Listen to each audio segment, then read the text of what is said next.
So I have a confession to make. I am not hip hop.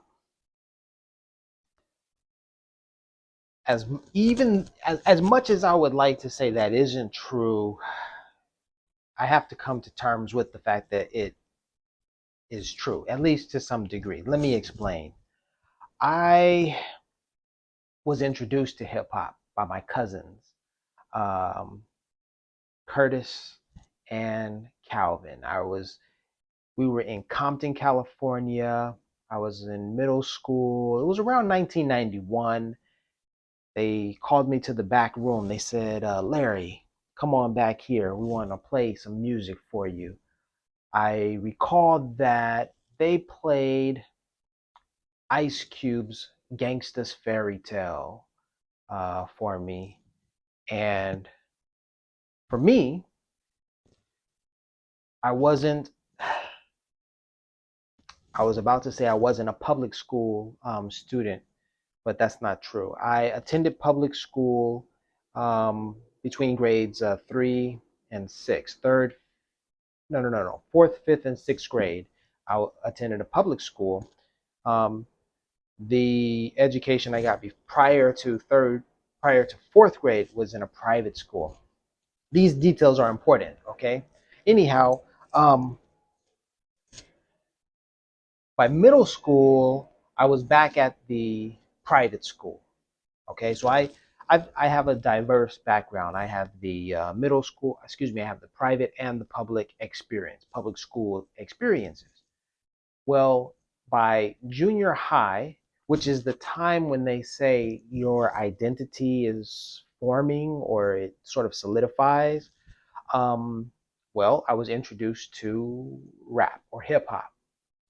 My cousins introduced me to gangster rap, in particular Ice Cube. All right. I was already hip to the Fresh Prince, DJ Jazzy Jeff, and the Fresh Prince. All right. Summertime. That was their song. I was slowly learning more about hip hop. Anyhow, I loved it. I was shocked by what I heard, of course, the profanity and all of that kind of stuff.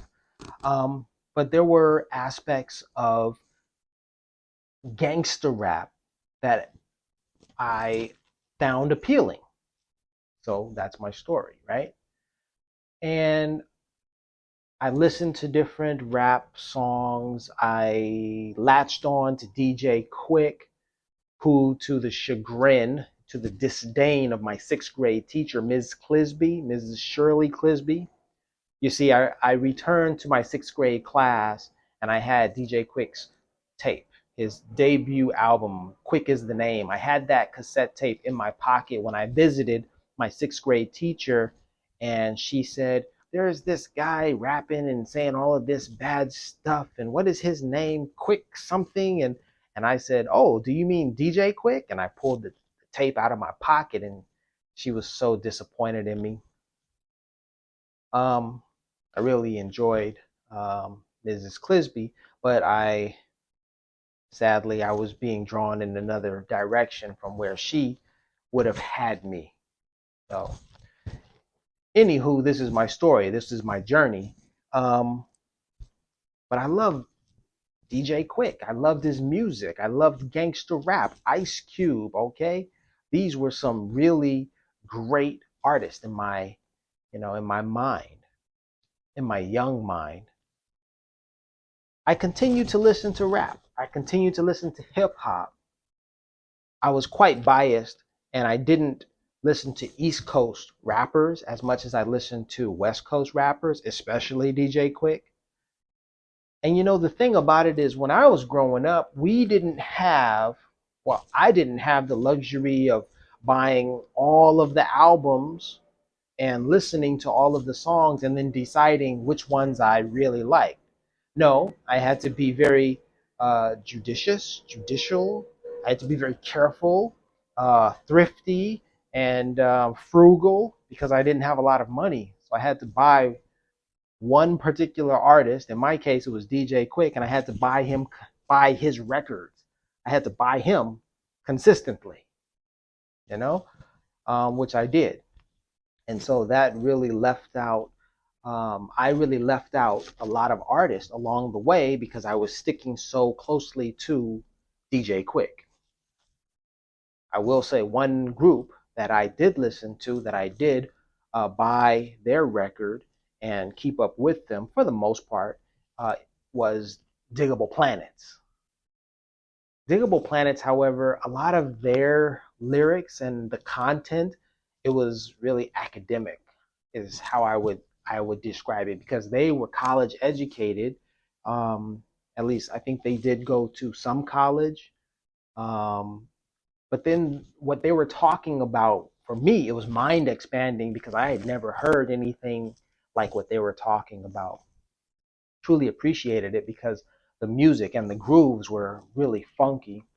DJ Quick, on the other hand, well, the grooves, the music was there, but Quick, I mean, he was talking about, hood stuff, right?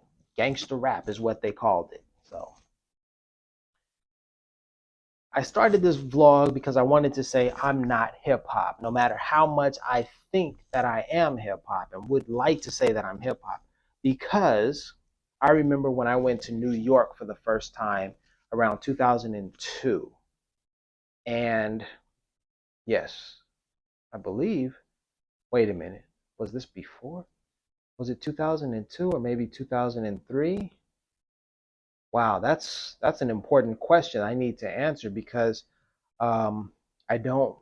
I remember going to New York with my mom after September 11th. So I'm not sure if this trip that I'm thinking of, if it was after that or if it was even before September 11th. Anyhow, the first time I went to New York, I was a young man. I went to a couple of clubs and then I went to a bar with my cousin. So I had a family member there in New York to tag along with. He was showing me the ropes. I remember we went to a karaoke bar and I tried rapping and I rapped LL Cool J's Around the Way Girl. And there was a New Yorker there. And the New Yorker challenged me to rap another hip hop rap or song. But I didn't know the lyrics well enough. And the guy was like a typical New Yorker. He grilled me. Man, you're not hip hop. You don't know this song. What are you doing here? What do you think you're doing here? And I was just like, whoa, okay. That's like that real California surfer response. Whoa, dude, you're right. I don't know. Far out, dude. Radical. I am from the West Coast. So that kind of, was a jarring experience for me. But then again, there's more to hip hop. Like, one of the reasons why I decided to make this vlog is because I got out of the car today and for the very first time in my life, I was playing Black Star, Mos Def, Talib Kweli, or Talib Kweli and Mos Def. I was playing their record, that Black Star record, for the very first time, from the first song, from their intro all the way through, or at least I was trying to get through the album. I mean, that says it right there. If I haven't heard that album, if I didn't listen to that album, then I'm not hip hop. No matter what. No matter how many Ice Cube lyrics I can spit, no matter how many DJ Quick songs I can spit, that I've memorized verbatim, I'm still not hip hop.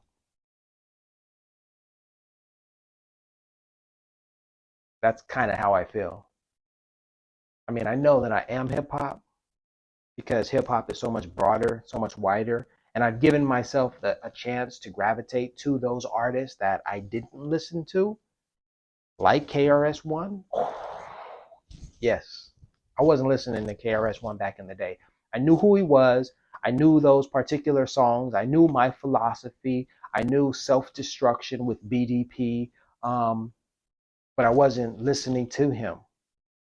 But these days, oh yeah, KRS-One, you know, Nas, you know.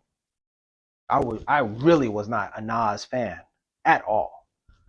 These days, love it. Everything that Nas raps about is awesome.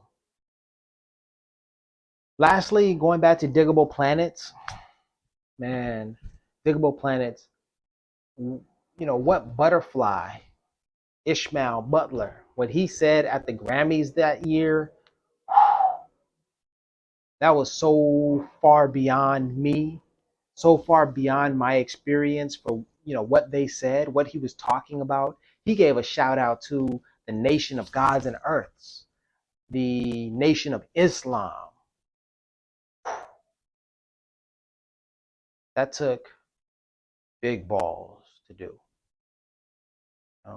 But I'm so grateful for that because I have come, I guess you could say, full circle, because I'm like where they were at that time, 30 some years ago. I appreciate them for saying what they said because I can relate to what they said. Also, Doodlebug. When Doodlebug was up there, he was rocking, a Rasta crown. He was rocking the red, gold, and green, representing for, all African nations, representing for all black people, but then specifically with the green, the gold, and the red, Ethiopia. And then the Jamaicans, the locks, the hair locks, and red, gold, and green, and Rastafarians. So yeah, Diggable Planets. So even though I'm not as hip hop as I could be, I'm still hip hop, and I'm still growing in my hip hopness. So that's my story. That's what it was. That's me. Peace and blessings. iSee109 out. We like for everybody to think about the people right outside this door that's homeless as you're sitting in these $900 seats and $300 seats. They not out there eating at all. Also, we like to say to the universal black family that one day we're going to recognize our true enemy and we're going to stop attacking each other, and maybe then we'll get some changes going on. We'd like to thank the Academy for recognizing us. So peace to the gods and earth, and Nation of Islam, Diggable Planet, say peace. Thank you very much.